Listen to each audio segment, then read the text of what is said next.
Here's why going to the gym is a complete waste of time if your goal is fat loss. Let's explain what we mean. We're going to teach you everything you need to know about fat loss by going over your TDEE. Now, before you click off, because it sounds all sciencey and we're going to bore you, we're going to try and do this in a bit of a fun way, and we're going to prove to you that going to the gym, the little workout that you're doing, is not great for fat loss. It's great for other stuff, which we'll get into at the end. So if you click off, you're going to miss all the good information. First of all, we've got your BMR. I like to refer to these as your coma calories. Take it away, Adam. Your basal metabolic rate, so the amount of calories you burn or need to be able to just function, not doing anything. So if you were to wake up in the morning and not move for an entire day, that is the amount of calories that you need to just function, keep your organs functioning and just stay alive. This makes up 70% of your total daily energy expenditure.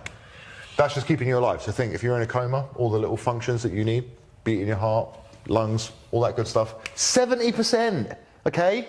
NEAT, non-exercise activity thermogenesis, okay? So this is not exercising, just activity that you're doing. So me moving around right now, going from side to side, because I'm all caffeinated up for this video, tapping your fingers, tapping your feet, all of that stuff, 15%. We're already at 85% of your calories burned in the day before we've even got to the gym. Next up, TEF.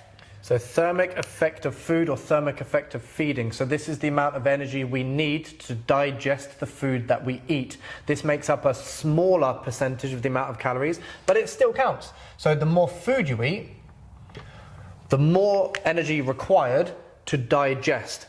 Protein is one of the most satiating macronutrients that we consume. So meat, eggs, fish, dairy. It is also what we use more calories to digest. So a higher protein diet not only helps you stay fuller for longer, which is good for when you're in a calorie deficit, but it also helps you build and retain muscle tissue for when you are trying to diet and look better. But it also has the highest thermic effect of food as well. Yeah, so I'm glad you went there, because I was going to go there. I was like, I'm going to hit him with a bonus tip, and then you did. EAT, exercise activity thermogenesis. Oh no, eat.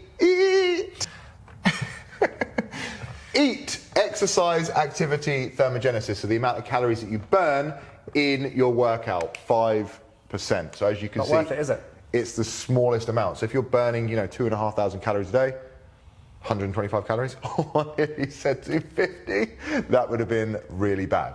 125 calories in a day is far easier, in my opinion, just to not eat the 125 calories if you want to elicit a little bit of a deficit and start losing body fat. When we go to the gym, we're trying to get stronger, fitter, more mobile, actually build some muscle, build some confidence as well, set some goals. We're not saying that the gym is a waste of time. What we're talking about is a lot of people go to the gym to burn calories in an attempt to burn body fat and lose weight. And some people say, oh, I've been going to the gym and I'm doing cardio and I'm losing weight. Great, cool.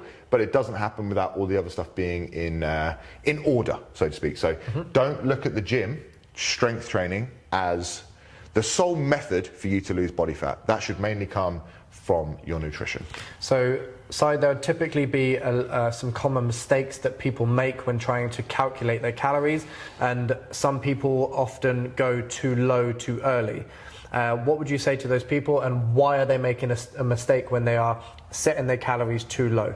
So first of all, you need to be tracking your results, right? So if you're losing 1 to 2 pounds a week on average, that's what we like. That's what we recommend to all of our clients, our one-on-one clients and our clients inside Build. If you're losing, 1 to 2 pounds a week, you're on the right track. If you're losing a lot more than that, you're probably in quite a big deficit and you could probably get away with eating a little bit more.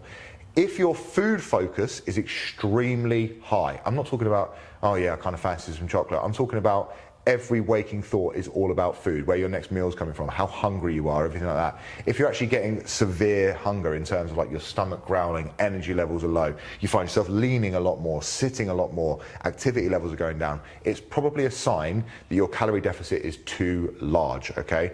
Props to you for the effort, but you're not going to be able to sustain that for a long enough time to see the kind of results you want. You should be moderately hungry. You can't get into a deficit, you can't go through a diet phase without experiencing some hunger. Yes, you might find that you need to track your steps to make sure that you're not leaning more, sitting more, lounging about more. You need to keep this number up. And yeah, you want to be making sure that you're not losing weight at such a drastic rate that is making you grumpy, making you agitated, or you can think about is food, it's impacting your relationships at home. If you can do that and keep it moderate, you'll get results that you want. Yeah, so I recently had one person reach out to me and say that they were feeling really tired, really hungry all of the time, and they told me that their calorie intake was based on their BMR. Okay, so they calculated their BMR and then they created their deficit from there. So their BMR came out around 2,400 or 2,200 calories, and then they were trying to have about 10% less than that. The problem there is that they were missing out all of these other variables of what they needed energy for to use throughout the day. So they weren't calculating the amount of energy they needed for just non-exercise activity. They weren't thinking about the amount of energy they needed to digest the food, or their exercise, and just general kind of busyness throughout the day with work and everything. So they were very, very low to start with. So what they needed to do was calculate your calories based on your entire TDEE first, then you create your deficit from there. To summarize all of this, don't just rely on your exercise, your workout to lose the kind of body fat that you want to lose in the long run. That is a losing game. You need to be focusing on all of the nutrition, and along that you need to be monitoring your results. If you're hungry all the time, severely hungry, stomach's growling, all that kind of stuff, you're grumpy, you're irritable, all you can think about is food, you're losing 4 or 5 pounds a week, that deficit is probably too severe. If you're losing 1 to 2 pounds a week, a little bit hungry from time to time, feeling good, energy levels are high, you're still going to the gym and training to be awesome, you are going to get the kind of results that you want. If you're stuck with all this stuff and you want us to simplify it and give you the best plan possible, click the link in the description and find out all about Build. We are coaching parents over 30 to lose their first 10 pounds of body fat, get really consistent with their nutrition, really consistent with the gym, and start seeing the results they want. Click the link, find out more. See you soon.